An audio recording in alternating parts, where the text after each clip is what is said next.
Hello and welcome to the Build with Bear Workshop. My name is Pat Bear and I'm here to build a model kit. I'm also here to hang out with all of you. And I'm going to start things off by throwing the Bear Cave, the Lego the Scythe, the Tier 2 blue emote into chat. If you are currently a subscriber, you can apply with those emotes. If you are not yet a subscriber, you can say hi. You can also use other people's emotes. And if you feel like being a lurker, you just go ahead and lurk. Lashbrook is here. Hello, Lashbrook. Happy to have you here. It's a Thursday, and I got a new model kit to build, and I'm excited to build that model kit. If you're unaware, tonight I will begin working on the Lightning Buster Gundam. That is the upgrade to the Buster Gundam from Gundam Seed. This is from Gundam Seed Freedom, the movie. So it's an upgrade of a kit I already really love. The Buster Gundam has a great high grade and a fantastic master grade. I've built those in the past. An early kit that I got in just because I was like not super psyched about the show, but I really liked the kits from that show. The Blitz and the Light, or the Buster, have big Death Scythe and Heavy Arms vibes, respectively. But yeah, there's a good vibes there. The Buster Gundam feels like somebody was like, well, we can't just do the Heavy Arms again, but like, mobile suit that's got some gray or brown in it that like has big guns and a little bit of red in there. Like the big offensive weapon one. We could probably do that. We've done that a lot. We'll probably do it again. And they did. They made the Buster. Also, it's called the Buster Gundam. Or in this case, the Lightning Buster, which is just a great, just two English words together that don't really work, but do. Lightning Buster. Anyway, we're going to get into it. Let me, my chair is a little too far away from the table, so let's move that. Let's scooch in. We'll just scooch. We'll scooch a bit. Oh, scooch. Scooch. Okay. Scooch is a Pittsburgh word. Great. We were talking about this on Monday, maybe Saturday or Monday. I can't remember when. We were talking about accent work. So scooch. Scooter and scooch work for the Pittsburgh accent. Which that accent was not the accent. I didn't say accent right. But okay. I would build around scooter and scooch if I was going to be working on, yeah. Water race. Worder. Okay, yeah. Will I ever need a fairly okay Pittsburgh accent? No, probably not, but you never know. All right, in order to work on this model kit, I need to apply so many of these stickers. Most of the stickers that you see right here go on the head. So we'll get into it. There's a color correcting stickers almost immediately, and then, you know, a few other accent stickers, and to do all that. In the second hour of tonight's stream, we will talk about the new Gundam series. I was told that a mobile suit is named after a reference to like a meme from like computer scientists. And computer programmers, I should say, from like the 90s. So we'll talk a little bit about Fred and how that is a reference. Unfortunately, I do not know what the meme or joke was, just that it is a deep cut reference, like a lot of this current Gundam series. Like so many of the names in the naming convention are like deep cut references. And it's just like, okay. Just seems like a lot of it. And again, we'll dive in deep when the time comes. We're also going to need C1 eventually, so I might as well just take this out, get this going. Oh, there. Also, we're currently at, I gotta go that way. Yeah, we're currently at 29 subscribers. The goal is to get to 40. I shut up about that when we hit 40. We're on our way. My only understanding is Fred is another programming placeholder name. Yeah, it's a placeholder. There's something.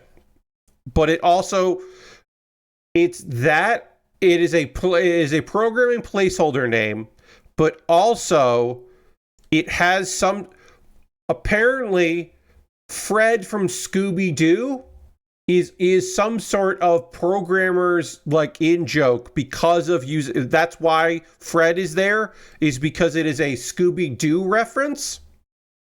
And that's why they came up with using Fred. And again, I'm a little out of my depth here, but that is what I believe to be the reason that's Fred and not something else.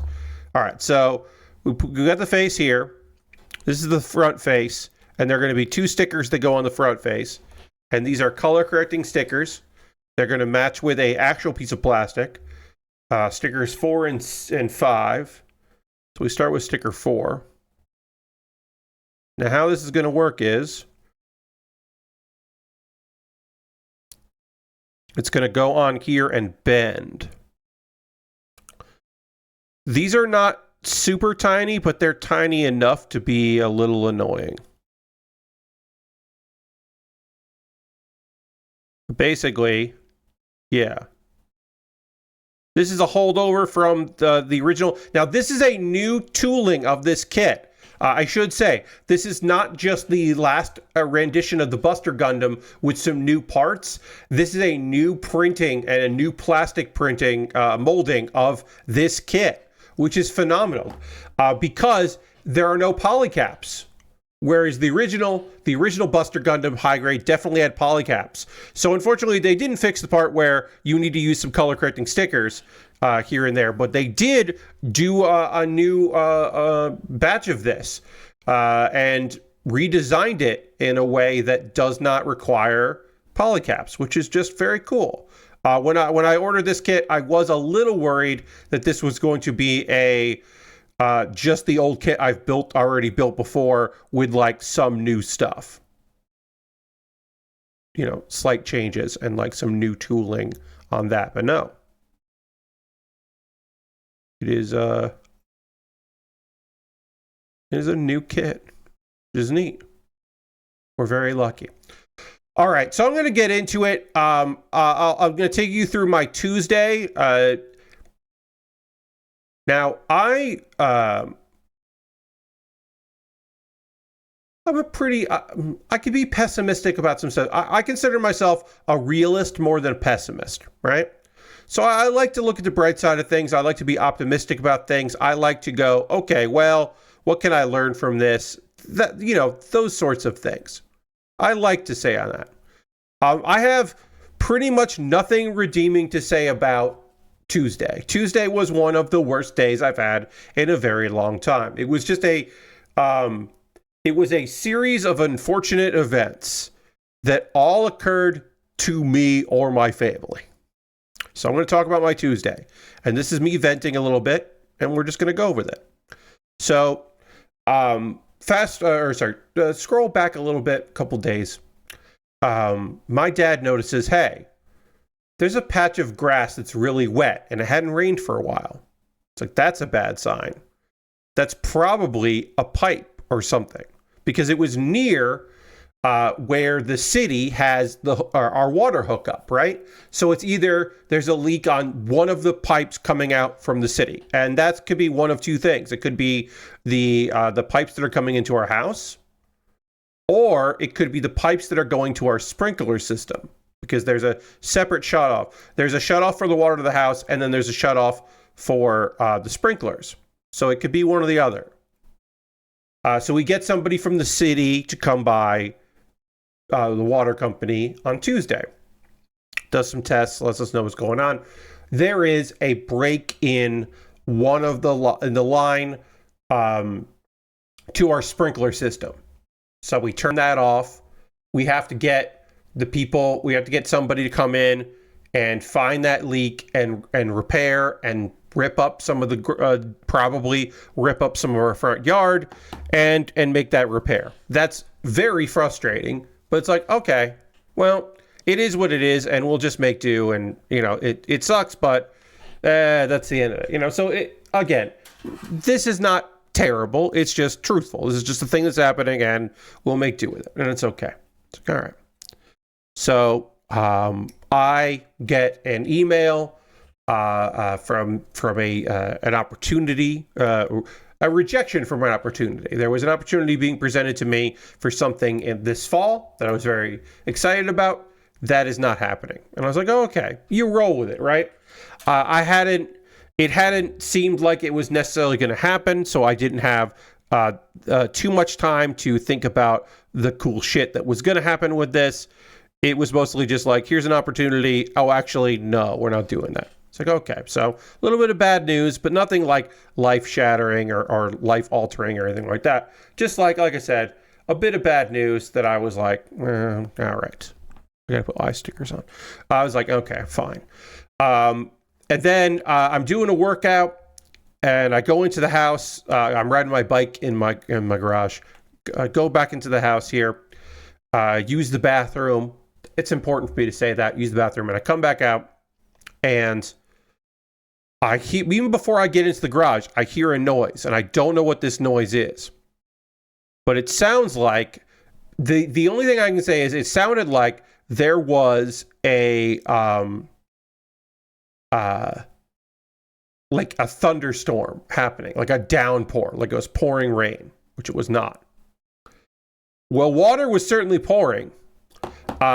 We have, the hot water tank. The hot water tank goes up, big cylinder goes up. Top of the hot water tank is another little thing. Like there's the pipe comes out of the wall to the water tank from the wall. And right above the water tank is this like heavy duty plastic place that pressurizes the water to help with that, and also softens the water, which we need in this area.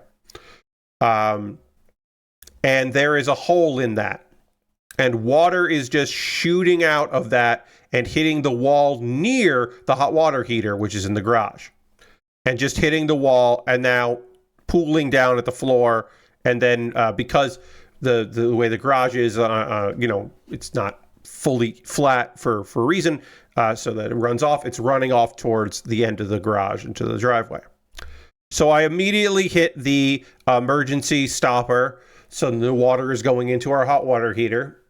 I do the shut off there, and assess the damage. As far as I could tell in the moment, no water had gotten into the hot water heater from the top, which would have been very bad because if you get water on those coils, that can be a nightmare. And the breaker had not tripped. Hey, Lord Crashington. So the breaker hadn't tripped, which is also really good news, because if the breaker tripped, then that's an electrical issue with the hot water heater, which we don't want. What we do want is to just hopefully get someone to come out. So we make a call to the people, the company that installed our hot water heater, that did this thing, this little reservoir tank at the top. Now, when you buy hot water heaters, often, not always, but especially in this region, when you buy hot water heaters, they are included with this reserve thing and is not a separate thing. So a guy comes out and he gives us some options, and I'm there for that conversation, the options. Also, obviously, hours later, because it's a guy making an emergency call, but hours later, we don't have hot water in the house for like 4 hours. Not the end of the world. We had cold water, but we don't have hot water. So again, not the end of the world, but certainly not what you're looking for on a Tuesday to just discover. Sticker 2. So that doesn't work out, and I'm like, okay, well, all right, great. We get information from him. He doesn't have the part, but he can go to Home Depot, which is not too far away, and buy the part, because he just used that last one he had in his truck for another job. Or we can get a replacement. And he's like, look, I can't, your hot water heater is out of warranty. You're going to have to replace it at some point. It could have been damaged by this water. And we go through, well, it didn't trip the breaker and it didn't do this. It's like, okay. So we say, hey, let's just get the new bulb that we need, and then we know in the next couple of years we got to replace this hot water heater, but we're not going to do it now. Speaking of doing it now, I'm going to panel line this before I add this part, and then the other part, I'm going to do some of this because some of this faceplate stuff here is going to make it so I can't I can't do that. So we're going to do that. And I'm going to use gray on this because even though it's a, this is an off-white, but it's still white. So I'll use gray on this part, this tan color here. All right. So to continue my story. So he goes and buys the part.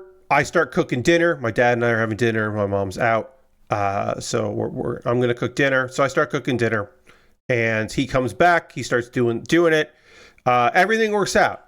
We get ourselves a hot water heater that works. Hot water comes out. He flushes the hot water heater, the tank, which is good because there's going to be some sediment because we got hard water down here. So there's going to be some sediment at the bottom. And we get a bit of a warranty on the item, but we don't get necessarily a warranty on the hot water heater. And then he basically ends with like, yeah, if you want to buy them, you should do it soon because the prices of hot water heaters are going to go up because, stuff. Because he doesn't want to say tariffs. He probably is not allowed to say tariffs because it's a hot button issue. But I know what he's saying when he says that. So we get that. Hot water works. It's fine. I will save my funny anecdote about that for the end because... yes, Lord Crashing can't be too political in South Carolina. Or you can be in one way, but you want to be careful. You don't want to go too far the other way. They'll hate that. So, we get that done. Everything's fine with that. Figure everything out. And I get some other work done. I get an email about something that seems pretty okay, so I'm excited about that. I get a code for a game. I'm very happy about that. That's nice. And then it's time for the stream. It's time for me to stream the Teenage Mutant Ninja Turtles Tactical Takedown game, which I am excited to play in front of an audience and hang out. And I get going, and it takes a little while for some people to trickle in to get some friends to come hang out. But eventually we do get some folks to come in, and that's nice. And then I'm ready to go, and I'm just about to load up the game and get going, and power goes out. Power went out, and I said, I am not going to restart the stream when the power comes back. Power did come back eventually. The internet came back pretty quickly after that, but it was like an hour and 15 minutes from when it went out.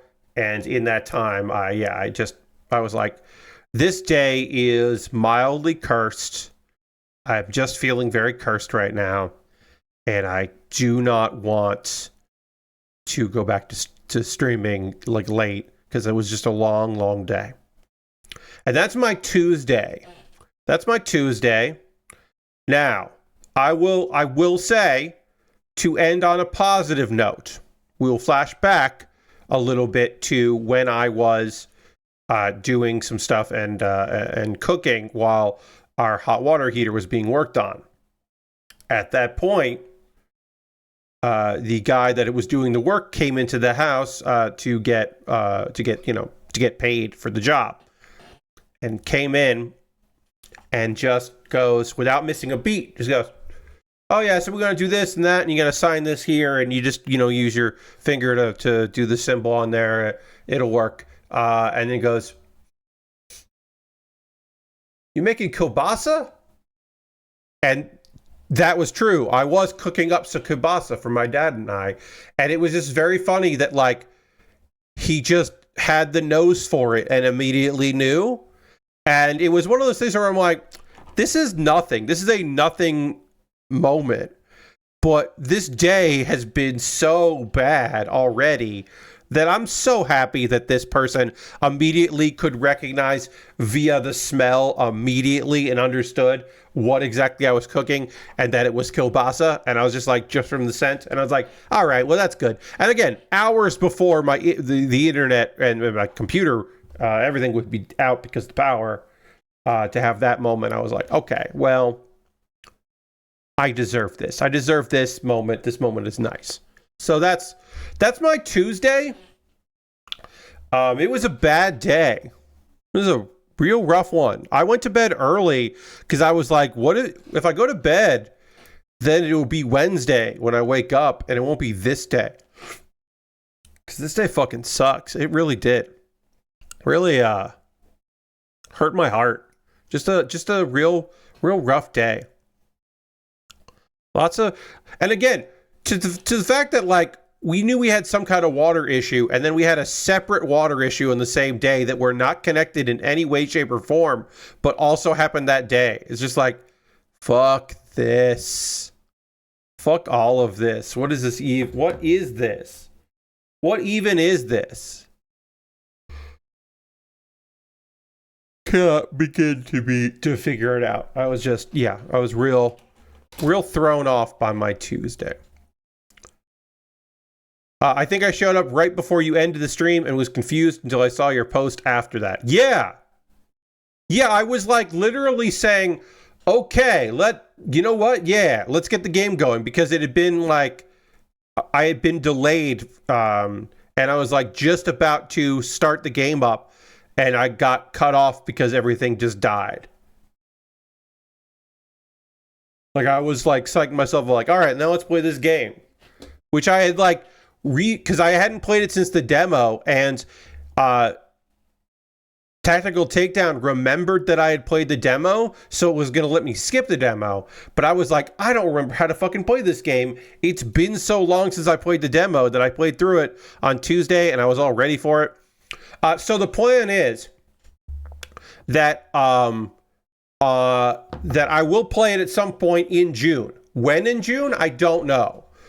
Weirdly, I've got a good amount of stuff to do in June, because the last one, or I don't remember if it's the last one. One Tuesday in June is going to be recording Pat Bear's Anime Club live. So that's a Tuesday.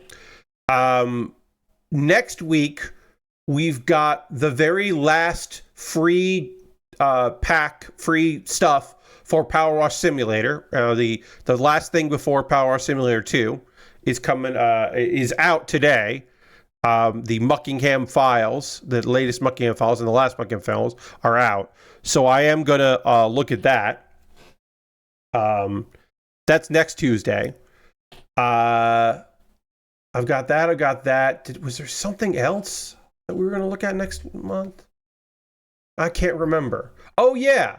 I have another video game to look at that I got a code for. That I don't know when I'm going to look at, but I got a code for a game that I believe is out today. Yeah, it came out today. I'm looking at the name of it right now. I received a code for Islands and Trains. It is a casual builder. Islands and Trains. Hopefully going to get a better image out of their stuff. But yeah, I got a code for Islands and Trains. So we're going to look at that. Because that looks neat. And I got to look at that next month. So I don't know. I got to figure out what days, like when I'm going to do stuff. Next week, obviously, Power Wash Simulator on the 3rd. And then I have to figure out, and of course, July is 5 Tuesdays. It's fine. But June is only, June is only 4. So I have to figure out when I'm going to do those things. Like I said, I don't know. But I will do them. All right, so I gotta do that, and then I need A1 and A1. Nothing's going on over the next few weeks. Yes. And then, of course, I also have Nubby's Number Factory did have some quality of life, so that's a thing that I might do on Patreon's Choice. I think Patreon's Choice, I'm going to put like, for those unaware, every month my patrons, my $3, $5, and $10 patrons decide what they'll vote on some things that I'll do on a Tuesday, for that Tuesday. And so I am going to include probably Tactical Takedown, probably Islands and Trains, and then maybe Nubby's Number Factory, and then whatever doesn't win from that will be one of the other things I do in June. That's the plan right now, anyway. And then there's something coming out in June that I also want to look at, but we won't look at that until July, which is okay. We'll just do it July 1st. And then I should also say, hey, next month could get a little weird. And by weird, I only mean my schedule. The 21st of June will be my birthday celebration subathon. My actual birthday is the 23rd, so I'll have a stream on my actual birthday. But that Friday, the 20th, I will be doing my subathon, which will be in the afternoon, a Friday afternoon.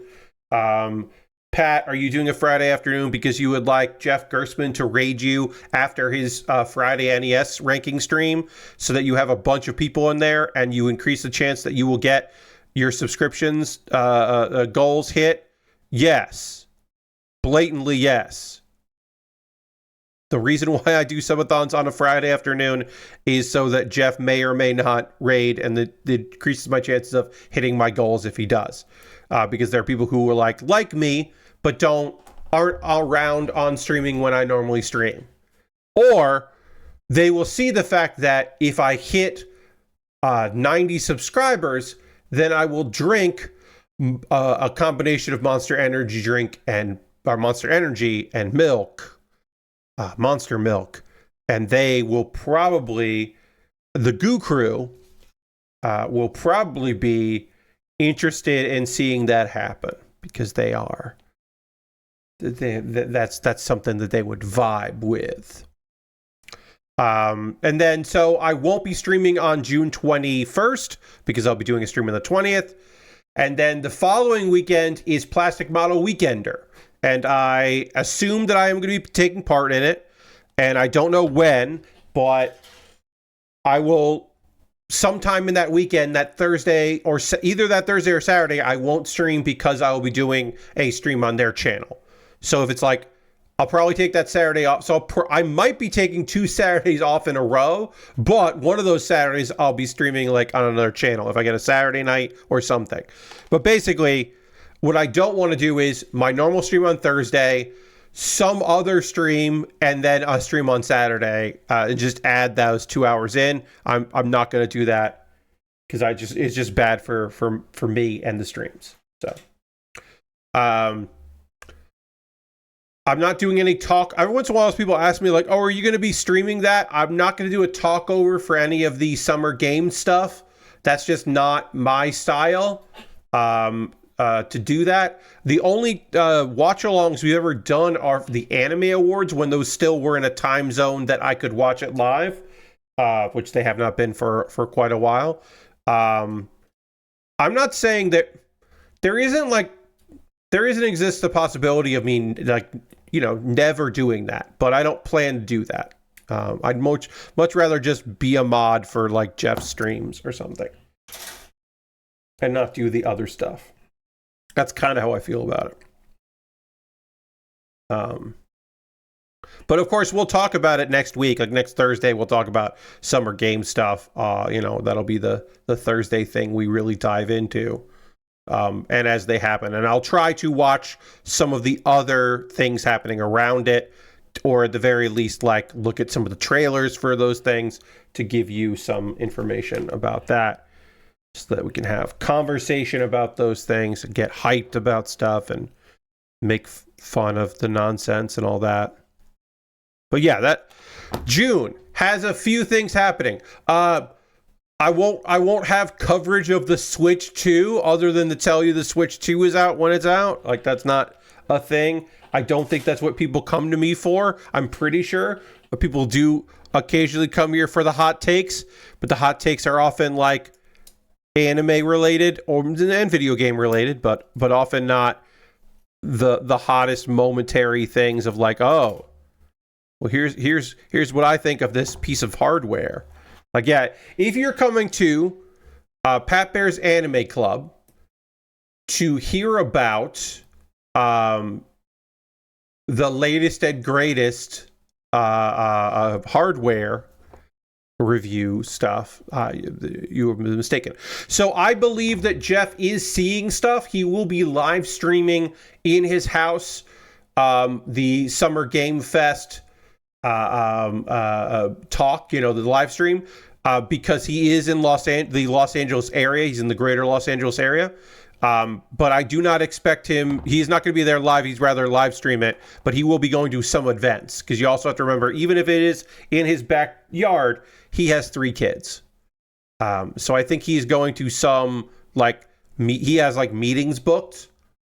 But I don't think he's not he doesn't have to travel for it, so he's not traveling for it. And he's not going to go, and he'd rather, because also he would rather do that at any event, at any of these events. He'd rather watch the live stream than he would sit in the crowd for anything. So he'll be doing that.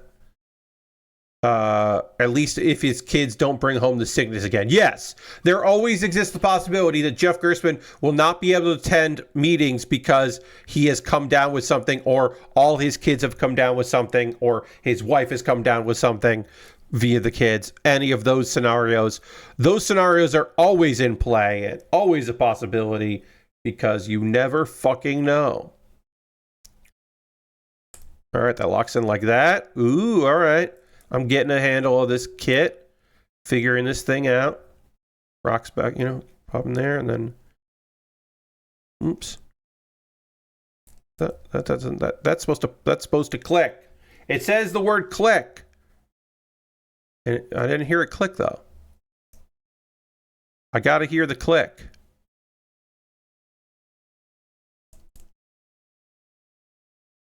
All right, that's good. There it is. Okay, we got that done.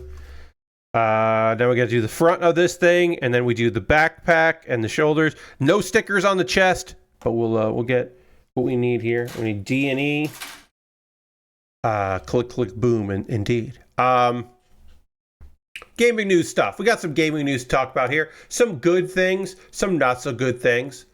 We'll start with a bad thing. A real fucking bummer. Cliffhanger Games, the studio, the EA studio, has been closed. They have been working on Black Panther.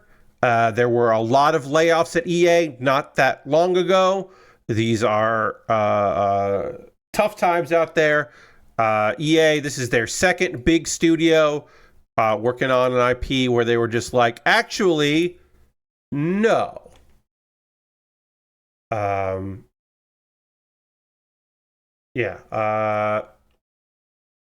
they had a bunch of dumb bullshit about growth opportunities and restructuring, and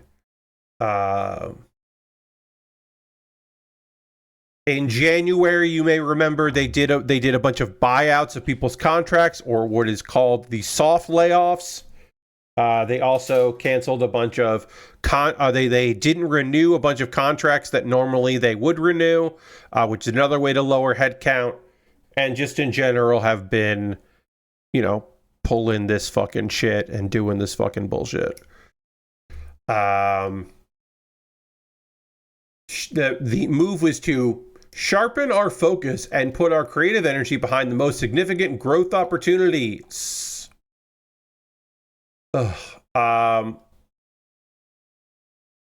We also don't know if any of the people that were in Cliffhanger Games were part of the BioWare or Respawn folks that had gotten reassigned from those companies. There are also layoffs outside. There were layoffs on the mobile team. And yeah.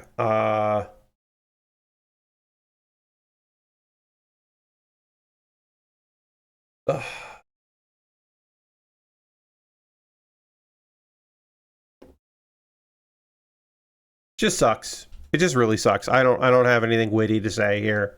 It's just like we talked about it when we talked about the Wonder Woman game cancellation, that it's one thing to get laid off. It's another to get laid off after working significant years on a product that will never see the light of day because you have nothing to show for it. You can say, I worked on an EA game. I worked on this game, but there's no your portfolio can only have stuff, like can only have so much stuff, and it's a real shame. Obviously it's certainly way worse when you have been let go from a project that never got announced, but still, it's like, oh, I spent a bunch of years working on a game that's just never coming out. It's just real rough out there for folks. Niantic Spatial, which is the spin-off of Niantic, because you remember Niantic got sold themselves off. The spin-off from Niantic had even more layoffs. Now, a bunch of Niantic layoffs happened because of the sale, because it's nice for investors when the company headcount is low, so they blame it on the people going out, not the people coming in. And it makes it looks nice on paper for some bullshit. So in this case, we just gotta make sure these work now. Oh, I'm still connecting. Okay, everything's good here.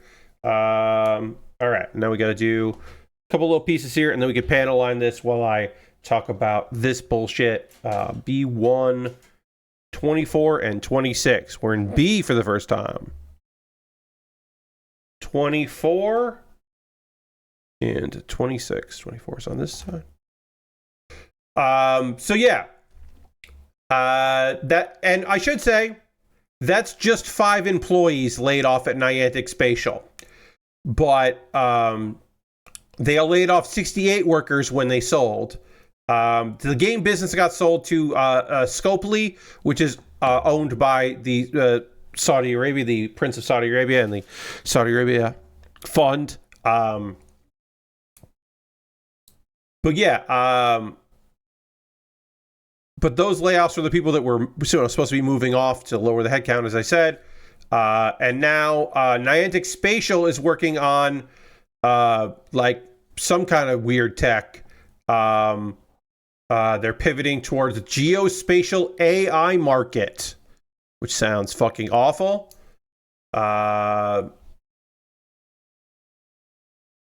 And yeah, they had to do a notice in California about these layoffs. Small number of additional employees were let go. 5 were impacted. And they had a reorganization. And apparently they had redundancies. Because despite selling Niantic, the game pub part of it, for $3.5 billion. Despite the fact they sold it for $3.5 billion, they are basically looking at Niantic Spatial as a startup. So it's just seed money, They got to have startup vibes. After a lot of consideration, it became clear that some roles would not be required given our new focus. This week, we are sharing the news with the individuals whose roles are impacted. These decisions are never easy. They in no way reflect the individual's performance, and we understand their impact on people's lives. So that's a total of 73 people that have been laid off from this year, just from one company. A company, once again, that earned $3.5 billion in their sale. It's gross. It's gross. Now, to move on to a story that maybe is good, but probably isn't, but I don't want to call it a bad story right off the bat. I want to give a little bit of benefit of a doubt, but Rack 7. Rack 7 is a game developer. They made the game Sneaky Sasquatch, which is hard and fun to say. Sneaky Sasquatch. They made that game. They made a few other things. They are no longer an independent mobile game studio. They are a first-party studio for Apple. It's a 2-person team. Got acquired by Apple. This is the first time they have ever acquired a studio. Acquired a studio. Legendary game dev Apple. Indeed. They bought Rack 7 for an undisclosed amount of money because they loved Sneaky Sasquatch.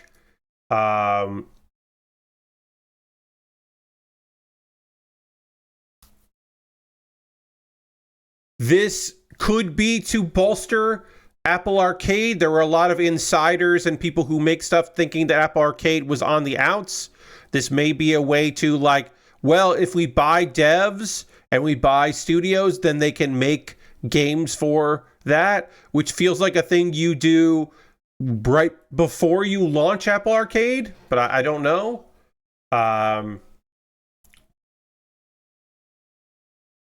Let's see. Rack 7 is two guys who have been making games together since they were in high school. They don't want to run a studio. To see the success and the growth of Sneaky Sasquatch has been really amazing. This is from the vice president or senior director Alex Rothman of Apple Arcade. It's very aligned with Apple's values. It's an incredibly deep, challenging game, but there's no violence. There's nothing offensive. So we do think that Apple, the arcade, is an outlet for indie studios with creativity, innovative ideas. That is still important to us and always has been. So they're really high on this game. They got the developers. Will this be good for the two-man team that is Rack 7? I mean, hopefully it's a good bit of money and some stability. And Apple doesn't next month decide, oh, actually, well, we own every part of this, so we're just going to lay you both off because we don't care about this. Why did we think we cared about this? Who knows? So again, this is a wait and see where, like, maybe it's good and maybe it's terrible. I don't know. But good on them, I guess. I don't know.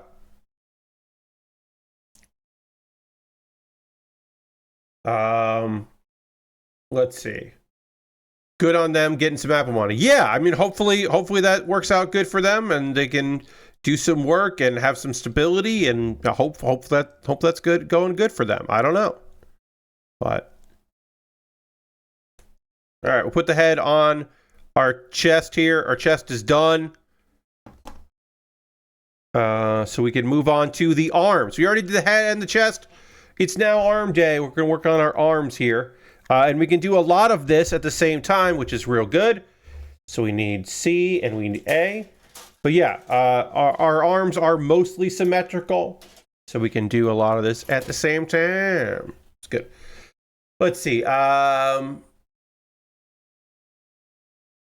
Some new stuff here. There's been some updates ahead of the Switch 2. There have been some updates to the Nintendo Switch Online app, which is now called the Nintendo Switch app. They took the online out of it. The update 3.0.1 for the Nintendo Switch app. The UI got an upgrade. Now you can upload screenshots and videos from the Switch 2 directly to your phone without needing to use a QR code. And that's a quality of life thing. Because if you are taking quick videos or screenshots of, ooh, did I miss a piece? You know what? Maybe that explains why this head fit weird in there. Yeah, I did. I missed a piece on here. I did. Okay. I was like, This fits a little odd. I just noticed here that I did miss a piece. So I do need to separate. I don't know how I'm going to do that.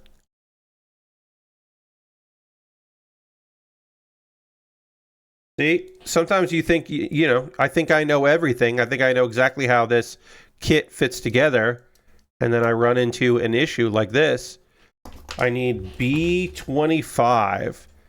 It's like the collar almost. Let's say.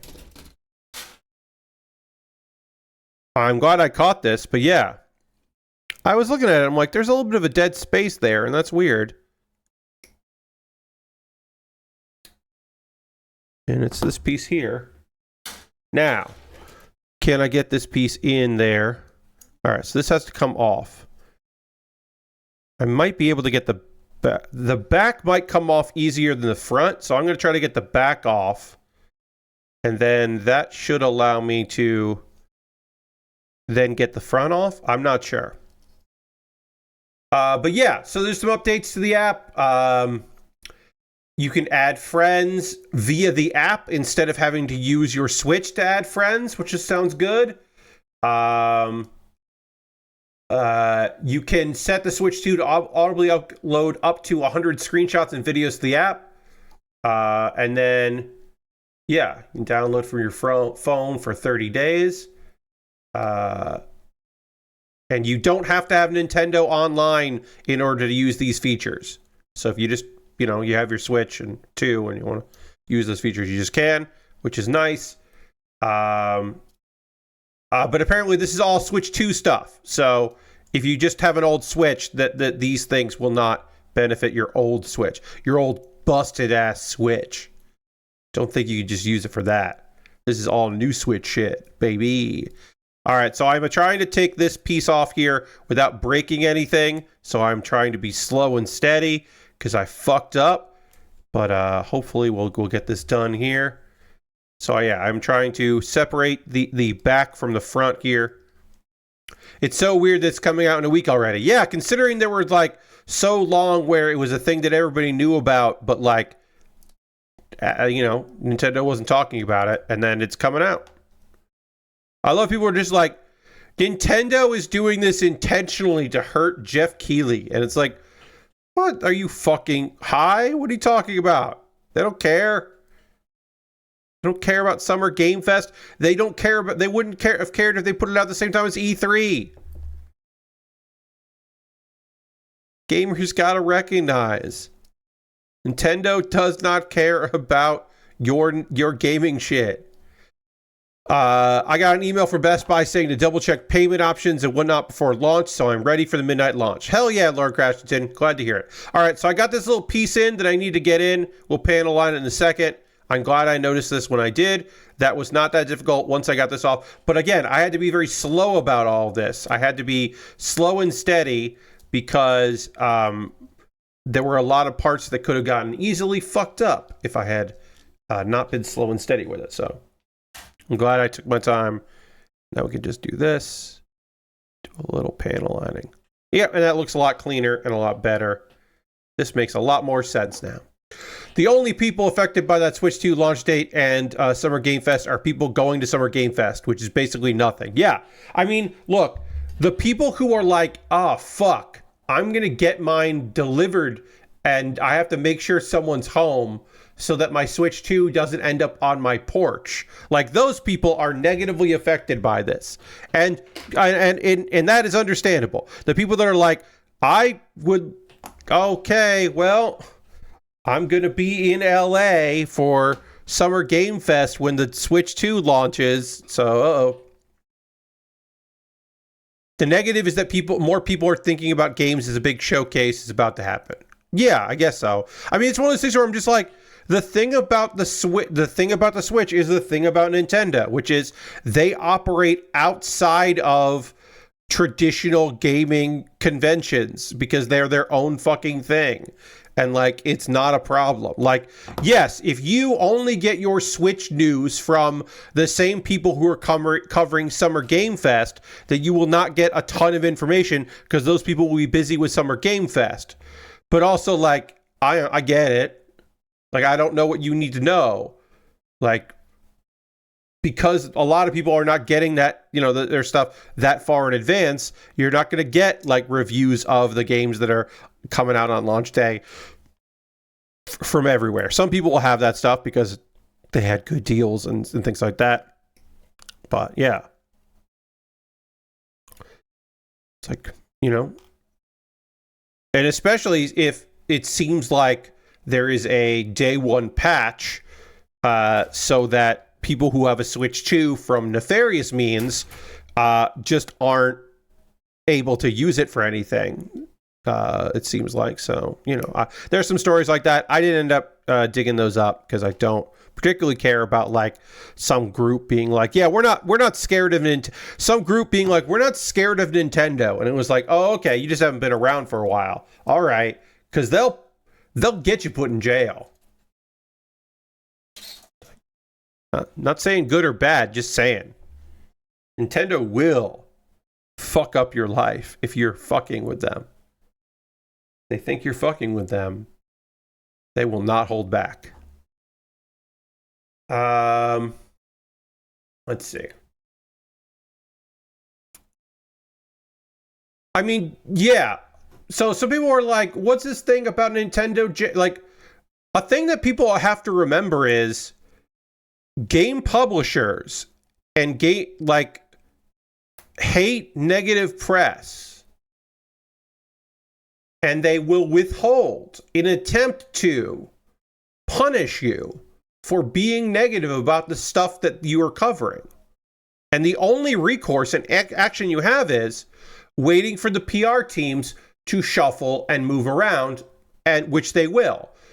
You will outlast the PR team at a studio or a publisher or a console manufacturer. You, as a member of the games any press, will outlast the people. Entertainment press will outlast the people that have decided that you are persona non grata.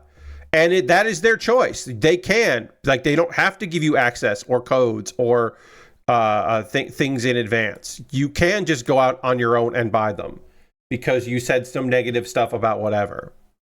To me, it's one of those things where it's yeah, all right. And people act like it's the most shocking thing in the world. And I know I'm old. I know I'm old. I know I've been around the block a long time, but I don't know. I've been paying attention to video game magazines and later websites for 30 years. I think over 30 years. I was in my early teens when I started reading about internet stuff, and I was getting magazines at age 11 or 12 because I wanted when did Mortal Kombat MK2 release date? When did Mortal Kombat 2 start showing up in arcades? Of course, Mortal Kombat 2 is telling me about the video game that comes out this year for Mortal Kombat. That is not what I'm looking for. That sucks. Okay, it came out in 1994. All right, so in 1994, I'm buying GamePro magazine for the first time to get codes, to understand how to do combos and fatalities in Mortal Kombat 2. So that's me at age 14 buying. That's the first time I'm regularly buying magazines. I didn't care about Nintendo Power. I just heard about games that I like from friends before that. That's the first time I buy a GamePro magazine is for that, because someone says, oh, hey, we're all getting really into Mortal Kombat 2. You should buy this episode of GamePro that's on stands. And I went and did that because I wanted to get better at it. Did I get better at it? Oh, no, I did not. But I did buy a magazine. So, who's the sucker? It's me. I'm the sucker. But yeah, I mean, I'm saying all that just to say, yeah, you got to get a list of fatalities. I'm saying all that just to hopefully make it very clear to everybody that I have been around the block and I know about these things. And if you are in games publishing, if you are in games journalism, if you're in the enthusiast press, it happens all the time that a negative review, I shouldn't say bad review, a negative review, an honest review, a review that is good, but not that good because Metacritic exists now and we lost a percentage because, our bonuses are tied to you loving this game and not just liking this game. Oh, well, your 4 out of 5 screws up our percentages because that's considered an 80%. And that is, we need stuff in the 90s. So, and it's well, I'm not giving your game a 5 out of 5. Fuck off.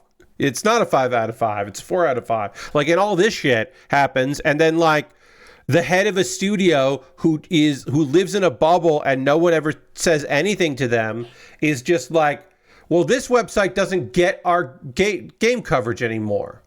Well, you're not going to get invited to our we were doing a thing in Cabo and you don't get to come to that. It's okay.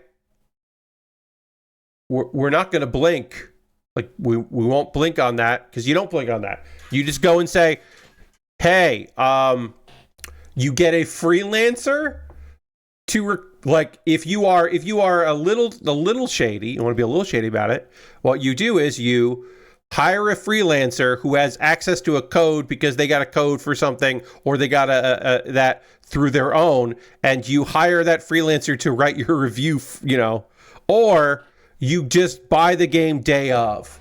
Or if you're in New York, you buy it a couple days ahead of time, because a bunch of stores would break street date all the time, and you could get a game the weekend before or the week of, because it's that window where everything's on a disc, and there are no day one patches, so you just get the game, you just get the gold version of the game, and then you just go and play it because you got the game early, and then you release it on that day, and then you do not reply to the publisher who is sending their PR person to be like, wait, what? How do you have a day one?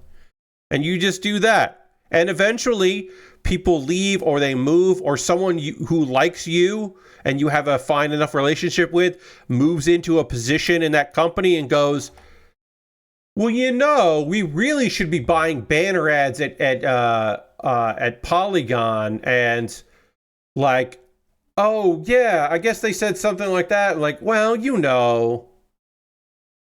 it did fine in this way, so we should probably just like, we don't really have to worry about that anymore. Like, you just have to wait it out.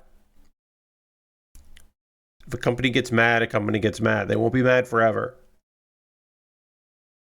In this particular case, when it comes to like Nintendo, they're not like withholding because they're mad. They're withholding because they don't need enthusiast press. They want USA Today. They want USA Today. They want the Today Show to cover it. They are looking for like big coverage on big things, and not necessarily like big enthusiast. And so they're not even doing like, because people were like, oh, so they're not giving it to like games press, but they're giving it to influencers? No, influencers are getting a Switch 2 early. Because the thing you got to remember is now maybe it's not going to be a problem. But as of like, and we're not going to get into this, but as of like 2 weeks ago, all those free Switch 2s that they could give out, they had to pay tariffs on those too. Still had to pay tariffs on it, even if it's a gift. Still importing it. And they don't have enough Switch 2s to meet demand. And they don't need a bunch of Switch 2s out there. They don't need unboxing videos from influencers who are going to go out and buy them. And the reason why I know this is that reportedly, and we'll find out, Japan did not send out any Switch 2s to any VTubers from HoloLive, the Japanese branch of HoloLive. And that will tell you that they are not sending stuff out to influencers. Because holy shit. I cannot tell you how many Nintendo games change hands because VTubers play those games. Like, a non-zero amount of the multiplayer Elden Ring game will get sold because Japanese and Indonesian and English VTubers from HoloLive are going to be playing the shit out of that game, and copies will get sold specifically because of that. Like, lots of copies will get sold because of that. So, when I heard that that no one in HoloLive was getting a Switch 2 from Nintendo, I was like, oh shit. Okay, they're just not sending stuff out. Because that's like, they ain't gonna send one. If they're not sending it to them, they're not sending it to anybody other than obviously some amount of big press. It's like, okay, makes sense to me. Apparently there's going to be Persona 4 remake because, and now a deleted tweet, I believe. One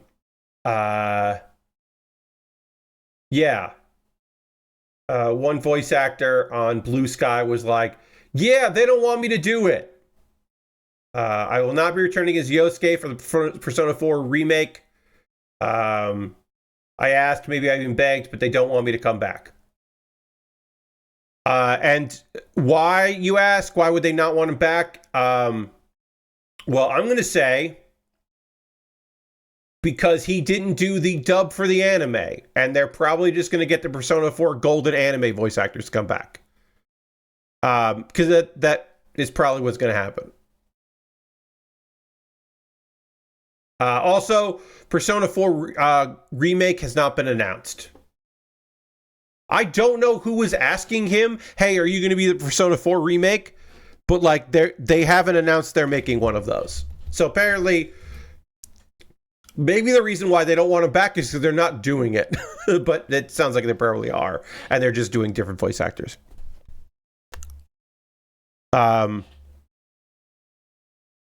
Yeah, probably annoying people that are just like asking him questions and he doesn't know because he's a voice actor and he doesn't pay attention. And because Sam Riegel isn't telling them. Sam Riegel knows that hasn't been announced yet, so he's not saying anything. But I will say this. If they don't get Sam Riegel back, then there's no reason to play it. Because if you're playing the dub, one, okay, you can. You don't have to. But if you are playing the dub of Persona 4 Remake and they don't have Teddy, if they don't have Sam Riegel as Teddy, then what are we even doing here, right? Like, what are we even doing here? Beyond the fact that they should just make Persona 6 instead of Persona 4 Remake, but whatever. Whatever. Because they already made a remake of Persona 4, and it's called Golden, and it's good. Or they do both, as Lord Crashing said. I guess, yeah, they could be working on both. They could. But that means that I don't know. I don't think they need to remake 4, because they already remade 4, and it's called Golden. And it's pretty good. I don't know. Maybe I would like to play 4 that's even easier than Golden was. Maybe that is something I would like to do. I don't know. I'll have some time to think about it. Yeah. I don't know. They did just put out a brand new game and what will probably be a franchise, Lord Crashington. They did just do something new that is very Persona-like, but not a Persona game and not a Devil Summoner game. And it did really well, and people really liked it. It's almost like the people that make those games could do new stuff anytime they wanted to, instead of doing remakes. They could just be doing all new stuff. Because they've literally just proven they can. Now is the part of the stream where I'm going to talk to you about ways that you can support what I'm doing here, if you would like. There are a variety of ways to financially support what I do here. You're under no obligation to do any of these things, but if you would like to, you certainly could. First, if you are currently a subscriber to the Build with Bear Workshop, you can throw the Bear Cave, the Lego, the Scythe, the Tier 2 Blue Emote into chat. Being a subscriber is the easiest way to support what I do here through Cash Money or your Prime Gaming token. You could, like I said, use Prime, use Cash Money. If you wanted to, you could gift a sub. You could be like, John, gift a sub into the community. We are currently at 29 subscribers. The goal is to get to 40. I shut up about how many subscribers I have when I hit 40. So if you want to become a subscriber, you certainly could do that. That is an option for you. I'm going to say here, there's other ways to support me. Cash Money, you could do bits and coins. You could be part of a cheerleader if you want to be there. There are other ways to support me financially, like going to my Patreon and subscribing at the $1, $3, $5, or $10 tier. There are different rewards for different tiers. Consider joining me on Patreon. One thing about Patreon over there is that I just put out a Q&A video, which I do monthly. Is the only exclusive content I make is just for my patrons at any tier have access to that. All paid patrons get access to that, not the members that stopped paying money but still can get some announcements from me because they still follow me, which is a thing they added a while back with Patreon. But yeah, I got a Q&A video in there. You can check that out if you'd like by being a patron. Another way to support me financially is to go to my YouTube channel at youtube.com/PatBear. Over on my YouTube, you can subscribe for free, of course, but if you want to become a member for just $2 a month, you get my Tuesday videos you get my Wednesday videos on Tuesday, I should say. So you get to see the video a day before anyone else gets to see it, which is kind of fun. So you'll find out what my theme for next month is, or what the first is for that. You would have seen the show that the video that came out yesterday, a day before anybody else, which would have been neat. So yeah, check that out. See if there's something you'd like to do. Those are all monthly ways to support me. If you would just like to throw $1 or $2 in the tip jar, I have a Ko-Fi and a PayPal, and so you can directly donate. And everything I make through direct donations through YouTube, which includes AdSense, so watching my videos helps me out, through Patreon and through Twitch, all goes into a fund. And from that fund, I pull money out to buy model kits. I was able to pick up the Lightning Buster Gundam that I'm currently working on tonight. I was able to pick that up because of your past generosity. Past you is helping present me. If you want to help out future me, you could subscribe to Twitch or through YouTube or Patreon, any of those. And your money goes a long way for me to be able to buy stuff. And it's pretty cool. Now, I have a backlog of cool shit to build. I got something coming in the mail to add to that. But if you want to decide what I'm working on next, there's a way to do that, which is to buy something from my Amazon wish list. It'll come to me in the mail. I will make a dedicated YouTube video about the thing you purchased, and then it'll jump the queue and become the next thing that I build. My birthday's coming up in June, so if you want to get me a birthday present, you could buy something off there. I got Lego sets and model kits, inexpensive kits, expensive kits, kits that have free shipping, kits that don't have free shipping, all kinds of things and things. Take a look at the wish list, see if there's something there you'd like to see me put together, and you can always pick it up, and then, yeah, I'll build it. To shout out a couple things, hey, I keep saying this, and then I keep finding new ones. I thought I had built everything from Iron-Blooded Orphans, but the Hekia, I have not built. I think this might be the only thing from Iron-Blooded Orphans I haven't built yet. Don't hold me to that, though. But yeah, the Hekia, you could buy that for me to build. A few things. There's a kit from Gundam Age that looks really neat that I recently put on the wish list. A bunch of stuff there. The dual Blitz Gundam, just like I am building the Lightning Buster, there's also the dual Blitz from Gundam Seed Freedom. So as an upgrade of the Blitz Gundam, it makes it less like the Death Scythe, so it's not as good as it used to be, but it's still a pretty cool looking kit. But yeah, I got a bunch of things and thanks on that wish list that I'd be happy to put together. If you see something there you'd like to see me do, you can just buy it and I'll build it. Look, Crashington says, heck yeah, indeed. The heck yeah. My alternative to Amazon, because it's nice to have alternatives, is my wish list on Throne. If you see something on there that you'd like to see me put together, you can buy it from Throne. And then, if you want to help me financially, but you want to do it a way that involves the most steps, the most convoluted way possible, you go to USA Gundam Store, you buy a gift card. You will get an email with a gift card code, I should say. That gift card code will allow you to be like a real gift card, which is in code forms. Then you can send me a whisper on Twitch or a DM on Twitter or Mastodon or Blue Sky with that gift card code, and then I will use that gift card code to buy something from USA Gundam Store. And that's how it all works, folks. More people have done that than bought stuff off of Throne, which is still wild for me to say, but true. If you want to support me, but you don't want to spend any money, I have a Discord. You can go hang out in that Discord. We'd love to have you over there in the Discord, so join that up. A couple of video links for you to check out before we get back to building. Please check out the most recent episode of Pat Bear's Anime Club. On this episode of Pat Bear's Anime Club, I talk about the Crunchyroll Anime Awards, which happened last weekend, and I talk about the winners and what was right and what is a travesty, and I go through all of that. It's fun. It's a fun video. We talk about that stuff. And then the most recent episode of Pat Bear's Kuma Baer. Kuma Baer is my weekly anime recommendation series. It's under a minute. And I talked about this week, I talked about Welcome to the NHK, which is a show that's like 20 years old. because I'm doing the best of the 2000s for the month of May. And it's a wild series that I really recommend you check out. It is I didn't get too much into the video about the actual like meat and bones of it, but it's about a guy who is convinced that the NHK is making people into shut-ins, that it is causing to have these people lose their ambitions, that there is a vast conspiracy involved in the fact that he is a lost soul.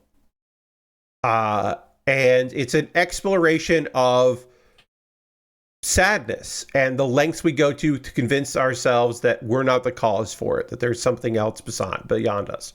It is a very relevant series, and weird as hell. And you should check it out because it's pretty fucking great. That's on Crunchyroll, but the video there, check it out. Watch my 1 minute video. And again, I don't go into too much detail because it's a fucking trip. And you should check out the video.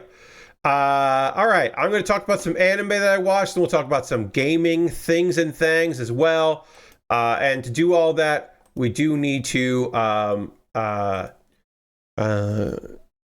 I need to drink some water. I have to transition back to the overhead camera, and we'll do all that dramatically right now.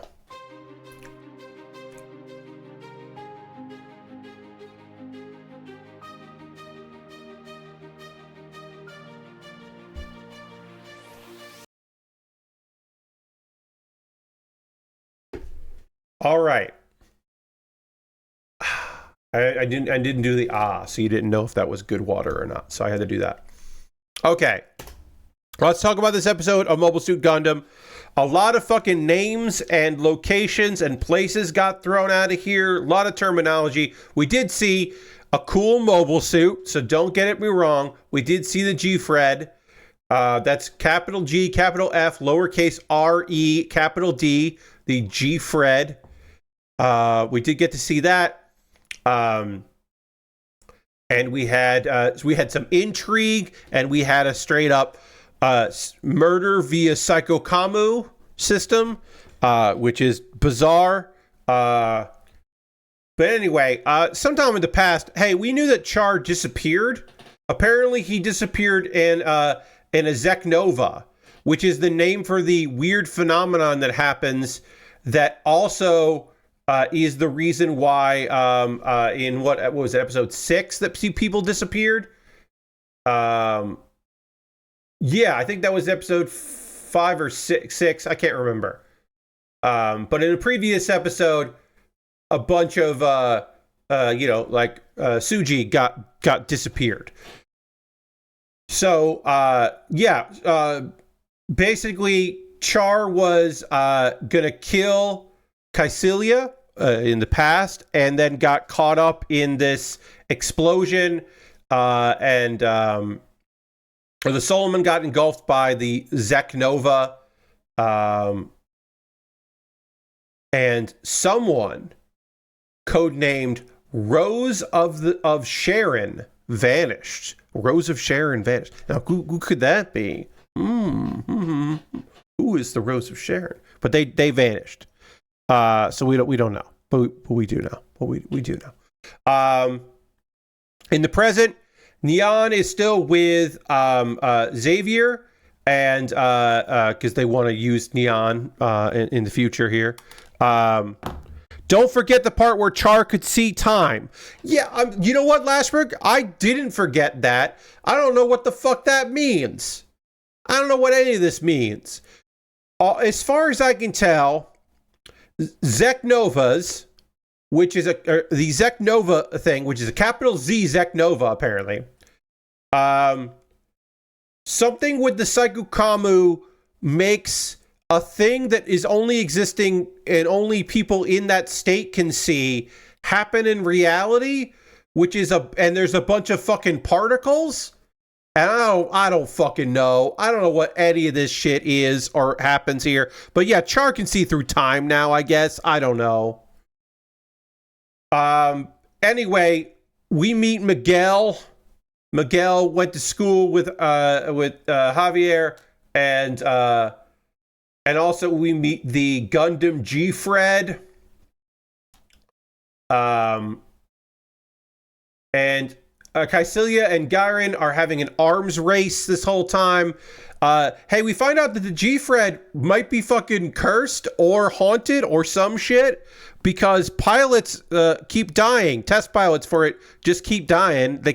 Maybe they can't handle the psycho frame. Something's going, or psycho kamu, I should say. Maybe something's going on. We're not sure, but like, yeah, there's some mysterious shit going on there.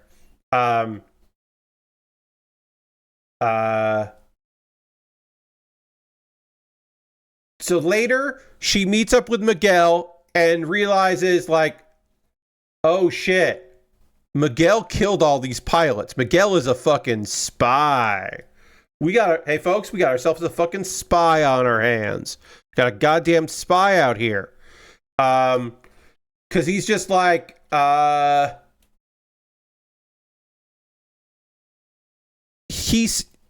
I do not believe that this is a term that is going to get used a lot. I think this was said because Miguel is Latin, Latino descent, because Miguel says that the G-Fred turns pilots into Diablos. So I'm not 100% convinced we're going to hear Diablos said a bunch more. I think that was just for effect. But yeah.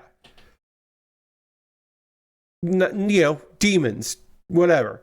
And hey, guess what? The G-Fred is like, oh, Neon. I vibe with Neon because that's what happens in this. And then the G-Fred is just like, oh, I see what's going on here. You're dead. Get out of here, Miguel. You're gone. You're dusted. Which was a fairly shocking moment. But cool. It's not cool, but it was a shocking moment for sure. Meanwhile,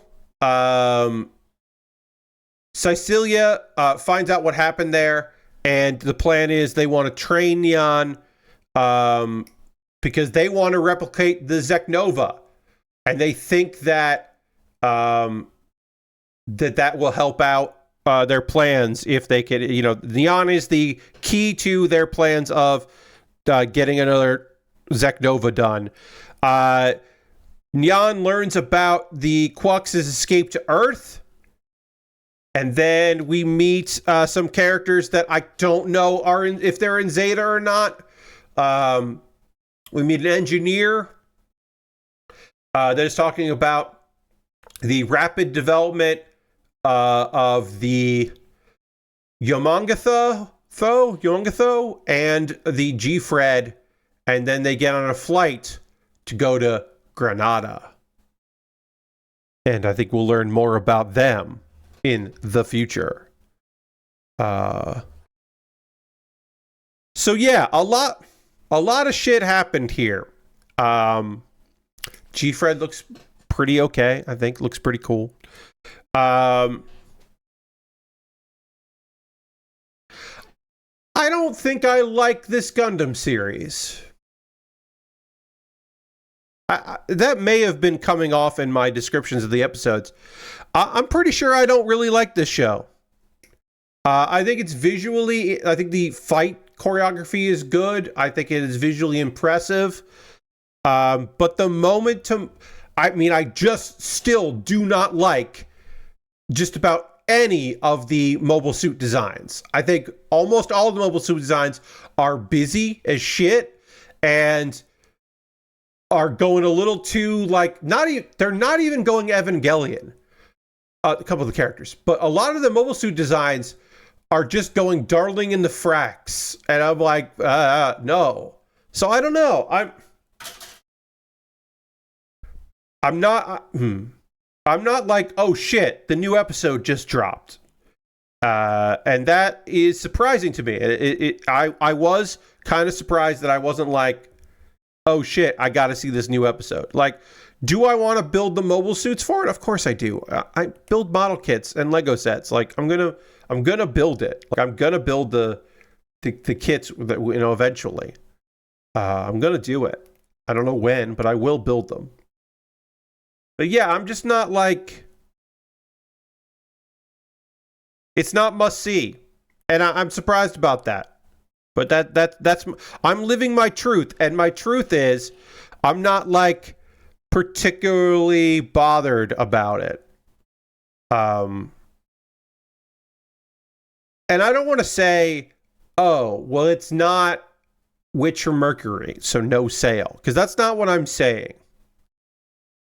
I might be saying that I'm just not vibing with it, and by might be, I mean I'm definitely saying that. I'm just not vibing with it. It's just not pulling me in. And this episode certainly didn't, because this episode felt like it was, hey, we're going to explain a bunch of stuff. Except for these things we are not explaining. This other shit we will explain though. We'll take a long time to explain this. But this other thing, yeah, no, you're going to have to sit there and wonder if this is a thing that you don't remember from Zeta, because we're doing our fun twist on this thing from Zeta, or if we're just making up some weird stuff to make some weird stuff up, and we might reveal it later. And I'm not feeling it, and I'm bummed that I'm not feeling it, because I want to like the Gundam, because I like the Gundam. And this is now the second Gundam series in a row that I'm not super feeling, because despite what some people will tell you, Requiem for Vengeance is a Gundam series that came out. I mean, maybe I want to call it a mini series, but it's a Gundam series that came out, and episodes of it exist, and it wasn't that good. So, like, this is now the second Gundam thing in a row that I'm like, I can't pretend like I love it. Maybe it'll stick the landing. Maybe it'll hit me, and I'll be like, actually, I was wrong, and this shit rules. But I don't know. Right now, I'm not really feeling it. On the other side, I am still feeling the weirdness that is Once Upon a Witch's Death. Now that the show is like, hey, like, this is not just going to be a bunch of melancholy stuff. Like, there is going to be some sadness, and there is other things going on. I think it's kind of broadened a bit. I've been enjoying it quite a bit. So if you don't remember, our main character, Meg, had a year left to live, and she has to collect a bunch of, like, tears of joy in order to break her curse. But then we found out from another witch that there's a price to pay, and even if she breaks the curse, something else bad could happen, which seems like fucked, because it's like, well, she didn't curse herself. She has 7 months to live to break this curse at the time of episode 9. She is asked to investigate the sacred oak of the town of Lapis, because it's been infected with magic. She finds out that similar trees have had created huge deserts where no plants will grow. And the only solution they found so far is to turn the infectious magic into fire magic, and which will then burn down the tree. Meg, in her investigation, runs into this child that is hanging out in the trees, and discovers that child is the spirit of the tree, is a tree spirit. And they walk around the town, because apparently this tree spirit has been guarding not just the tree, but the whole town for 300 years.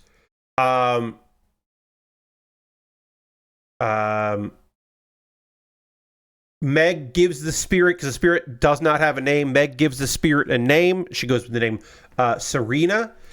Serena misses Flair, who used to visit her, and the tree. Meg recalls the time that she made an illusion of cherry blossoms, which was a thing to bring joy to people. And then Serena disappears.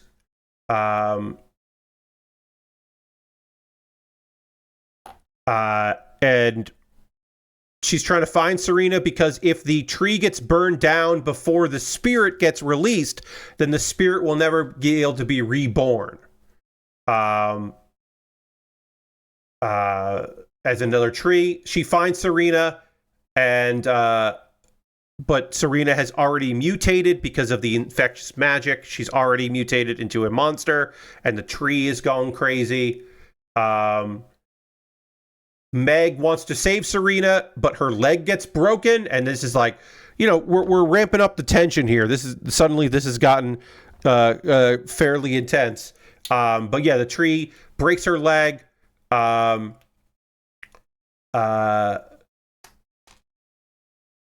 Meg ends up having to activate the fire spell. Wilfred Brimstone, we are talking about the anime Once Upon a Witch's Death, which is a melancholy series about a young woman, a witch, who has a year left to live unless she can break a curse. And she gets into a bunch of adventures trying to help people. And she gets drunk on her own ability to be helpful. And it's a lot of like meeting characters, like one-off episodes of like meeting characters and trying to help them. And it's a bittersweet series. But yeah. So Meg does the fire spell, even though the spirit of the tree is thankful, even though they're going to clearly die and not be able to reincarnate as another tree. But then some of the other major witches show up, and they help Meg recover. And it turns out Meg didn't use a fire spell. She changed that weird, fucked up magic into a reincarnation spell. And the tree became a cherry blossom tree, which is unheard of and incredible. Meg accidentally did something really fucking cool, and made a new tree, a new ancient tree, basically.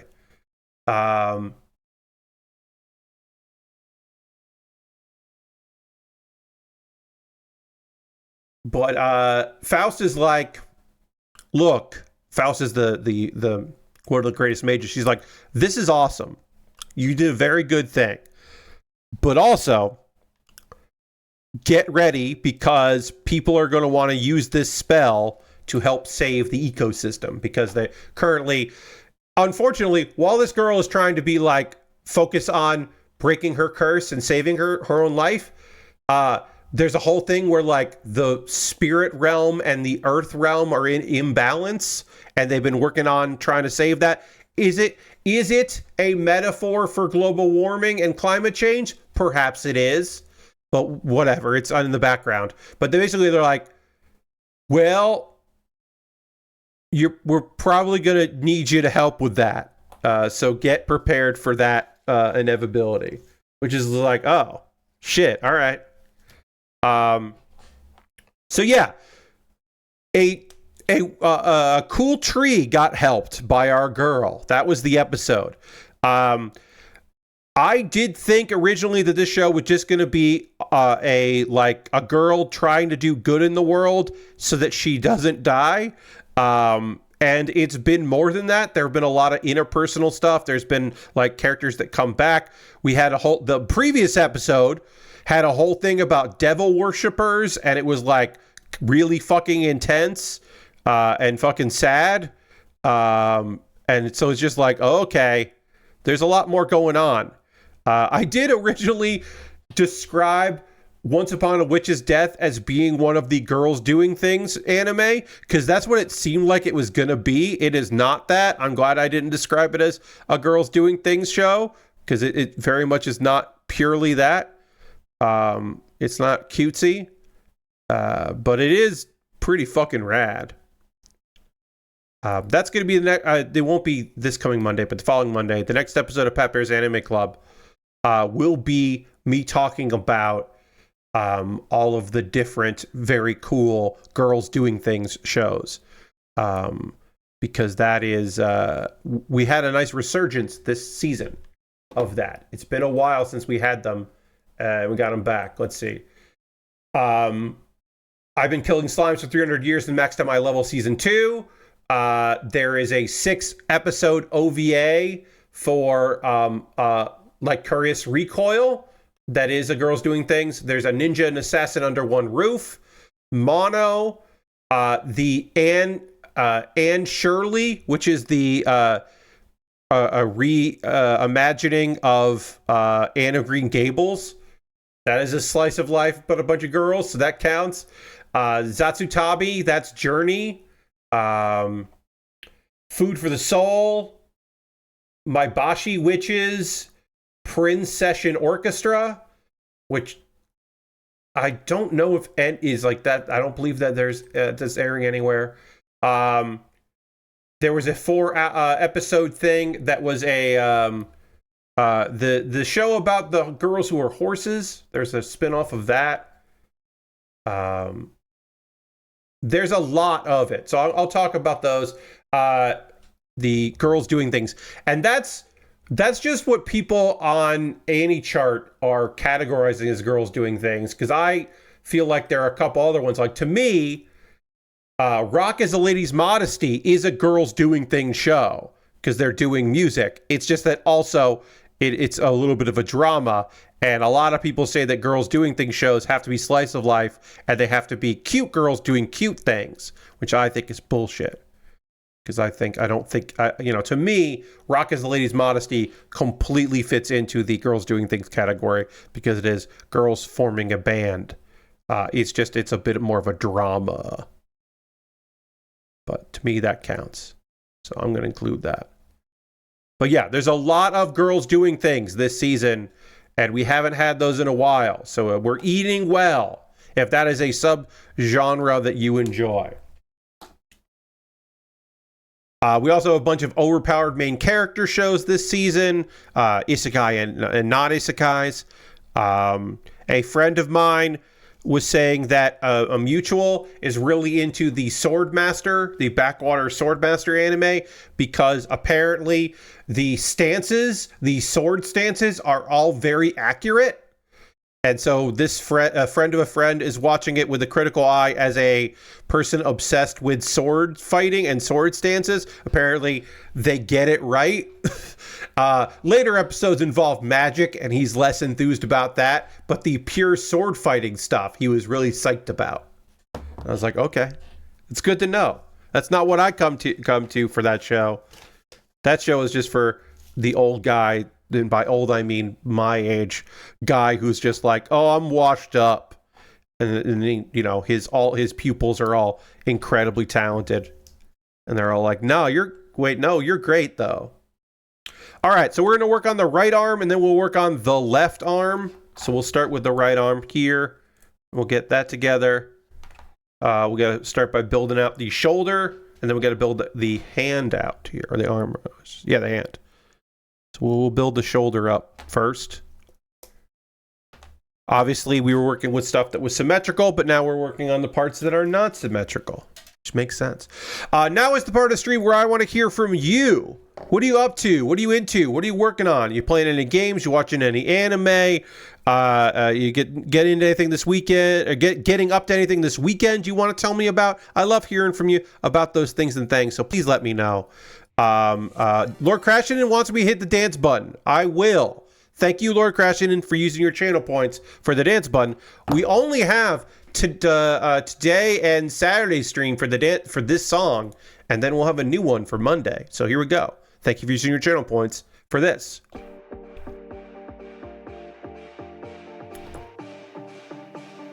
Using your channel points for the dance button so that I will do a little bit of a dance. Well, I'll move my hands here and then. Yeah.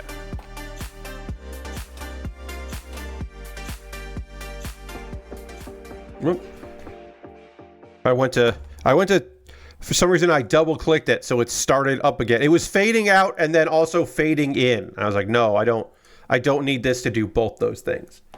C18. Which is over here. Hell yeah. Get that going there. But yeah, if anybody's been working on anything, playing anything that you want to talk about, So I ended up playing some of Tactical Takedown, the TMNT game. I'm very bad at it. I'll tell you right now. I've never been good at that kind of strategy game. I've just never been good at it. And because they jump between the different turtles, I feel like I'm just kind of maybe figuring out one turtle and then we jump to another one. And I am, I should say I am liking it quite a bit. I'm having fun with that. Did you consider doing the Tuesday stream on Wednesday? No, I'm not available on Wednesdays to stream. That's why I do Tuesday streams now, Lord Crushton, because I am no longer available on Wednesdays. I have a prior commitment on Wednesdays. So no, I did not. I just didn't do a gaming stream this week because of Tuesday. So yeah. Yeah, so I just didn't do one. But yeah, I've been playing that a bit. Hearthstone, of course. I have a couple decks in Hearthstone that I'm really enjoying. I got this dark gift deck that's very fun in Warlock that makes a bunch of dark gifts, but then I have a card that also gets those gifts, and it's an OTK that actually works out pretty well.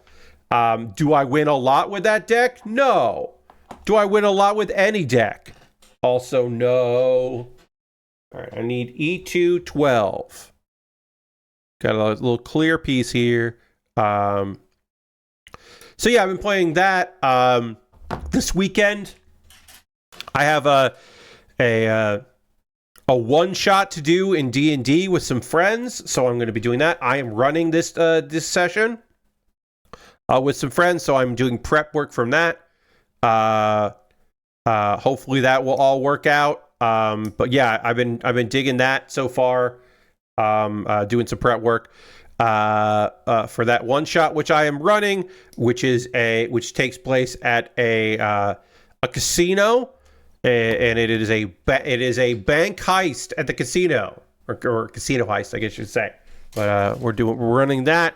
So I have a bunch of names and a bunch of goblins who are I have a bunch of goblin card sharks characters that I got to create, and so I'm very happy with that. I don't often create NPCs in advance. I usually create like if I'm running a one shot or something, I will often create like some archetypes and maybe a big bad or two, but I rarely do like a bunch of NPC writing ahead of time. I usually just kind of do it in the moment, but I did want to have a bunch of, I got interested in the idea of goblin card sharks and card dealers because it's mostly goblins there. And so I got real interested in that. And so I've been writing a lot of goblins who are like Vegas card shark people. Are there characters in that are references to Fallout New Vegas? Yes. There are a couple characters in there who are just straight up homages to some Fallout New Vegas characters. Because I'm me. So I'm doing that in it. But I'm very excited about that. So that's been some prep work to get that done. This is the people that have invited me to do this, all of us. This is a birthday gift for a friend. She said, I would like to play D&D, and I would like Pat to run it, and I would like it to take place at a casino and do an Ocean's 11. And I was like, fuck, that's a lot. Okay. I've had plenty of time to figure this out, though. So, Fallout New Vegas, steal from the vest is a wristband. Damn straight. Not everyone in the crew will get these references, but like a few of us will. They will get my Fallout New Vegas references, since we're doing our fake Vegas, our Vegas. It'll work out just fine. All right, so I got this done here. This hand is done. Now I just need to work on the hand, and then that'll be done. A21 is going to be here, and then C224. Oops. there, and there. Let's see. Is there anything else going on with me? I mean, that's the big thing this weekend. Watching some wrestling. I am annoyed because AEW Collision is running coast to coast at 8 p.m. Eastern or whenever basketball is done. So I usually watch the replay at 11 p.m., like the West Coast replay. And I will not be able to watch that on Saturday. So I'll have to wait until Sunday during the day to watch it. That is slightly annoying. I think I'll just instead hang out, and then at 12:30 a.m. My time is my friend Kathleen from Loading Ready Run. She will be doing her weekly, often weekly music stream. And I don't catch that because I'm usually watching wrestling. So instead of that, I'll just go and hang out with her and learn about some new music. Lashbrook, that is next week. Collision this week was taped after Dynamite, but will be airing on Saturday. Next week will be Dynamite and Collision back to back, although Collision is still going to be on TNT. So you watch Dynamite until 10 p.m. Eastern, and then you switch the channel to TNT, or you just keep watching on Max and it'll feed right in, I believe. But if you're watching on television, you have to jump channels. That's next week. That's the 4-hour thing. And then the following, the other one that does that will both be on TBS. Let's see. Aristofan's here. Hey, Aristofan. Says, I just hit credits on Claire Obscura, a wonderful game. Oh, that's awesome. Wait, is this the right hand? This is not the right hand. I pulled the wrong hand out. This is the other hand. I need hand 21. Yeah, I've heard really good things about Claire. It's something I am considering getting at some point. I recently also finished a Lego Himeji Castle. I put a pic in the Discord. Aristofan, that fucking rules. Hell yeah. Love hearing that. Glad you're getting some Lego done. Lastberg says, been playing a fair bit more of American Truck Simulator, and I need to buy some more states because I've been doing too many long haul jobs from California to Texas and back. Yeah, I mean, you can just open up some stuff there, right? Yeah. I watched my other half price books pickup. Throne of Blood on Blu-ray today. It's definitely a good movie, but I don't think it's among Mifune's best work with Kurosawa. My memories of Throne of Blood is that, like, yeah, that's a fucking movie. Like that is a banger. But I understand, if you're comparing it to other great works. Is the wrong number 2? Wrong as well. C2 24. Okay, yeah. I got confused about the pieces that I needed for this and took out the wrong ones. That happens on occasion, especially towards the end of a stream. Your friend says Fallout New Vegas, steal from the best. Hell yeah. Yeah. If you're gonna steal ideas, it should be from, or if you're gonna be inspired, you should be inspired by the best. Laura Crash says, I think I might go see Friendship tomorrow on your day off. Might as well see the Tim Robbins, Paul Rudd movie that seems like a long, I think you should leave skit. Yeah, I mean, eventually I will watch that. I have heard good things, so eventually I will check out that movie. Probably on a streaming service and not in a movie theater because I don't go to those. But that sounds like, hey, you know what, Lord Crashington? That sounds like a good fucking Friday. Sounds like a good time on a Friday. And I hope you have a really fun time. Hope that's real cool. And I hope you enjoy yourself. That sounds neat.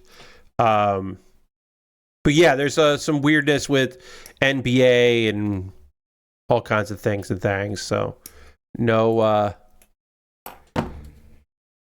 Collision next week. The Collision is next week, but it's after and all this other stuff. And then, yeah, I think there's a WWE pay-per-view as well next Saturday, or maybe it's Sunday. I can't remember. I should find out when Money in the Bank is, because I might want to watch Money in the Bank at some point. I don't know. Maybe. I do like Money in the Bank as a pay-per-view. It's a pretty fun one. Also, I don't have Peacock anymore, and I got to see if Peacock was going to offer me a deal and then maybe isn't going to offer me this deal anymore, but they have like a $20-something for a year deal. You got to pay it up front, and I might get that because that's still not that much money per month. But if they don't offer me that, then I'm done with Peacock because I do not need to pay $7 a month or whatever for that service. That service is not worth that much money to me. I saw a code for 24 for a year deal. Yeah, but I don't know if I'm eligible for that because they've given me the, like, it's only this amount of month deal. So I might have to, like, start an account in my mom's name or some shit, which I wouldn't mind doing because she also wants the one of the things is, one, I want to watch some WWE now and again, and two, there's one Law and Order that's only on Peacock, and my mom loves Law and Order, so at some point she's going to want Peacock to watch those on her TV. So I got to figure that out. Maybe I'll just make an account in her name and get the year-long deal or something. Maybe I'll do that. If I'm not eligible to renew my account at that rate, maybe I'll just do that. Start a new account. I don't know. Either way, we're going to wrap up the stream there. I got a lot done on this kit. Like, we started at 0 on this kit, and I have done almost all of the arm stuff, the chest, and the head. We had so many stickers to go on this face. We're getting a lot done here. I want to thank you all for joining me tonight. I hope you'll come back on Saturday as I continue to work on this model kit. What happens right now, Pat? Well, we're going for a raid. We're going to go hang out with some cool people who are doing cool stuff. Thank you, Arist fan. Thanks for being here. We're going to go find out who's streaming on a Thursday night and go give them a little bit of love and see what they're up to. That's a thing we're doing. Yeah, hell yeah. Who is doing stuff? They're probably going to wrap up. Could go. Oh, we have some options. My buddy P2 is online. P2 is playing No More Heroes 3. I've been going through the No More Heroes games. Currently is some kind of like has a gunner and is shooting monsters. Is shooting giant alligators right now, and that's a good time. I don't think I've seen anything from 3. I know I never played it. So we're gonna go raid P2. I think you'll enjoy. P2's got a great community and is a fun person. And I know them in real life, which is nice. So we'll go hang out with them. Reminder, please come back on Saturday, 9 p.m. Eastern as I continue working on this model kit. We're going to hang out. It'll be fun. I want to thank you all so much for being here. Thanks for putting up with me complaining about my Tuesday at the beginning of the stream. And I will see you next time. Goodbye, everybody. Goodbye, goodbye, goodbye, goodbye, goodbye, goodbye. Good.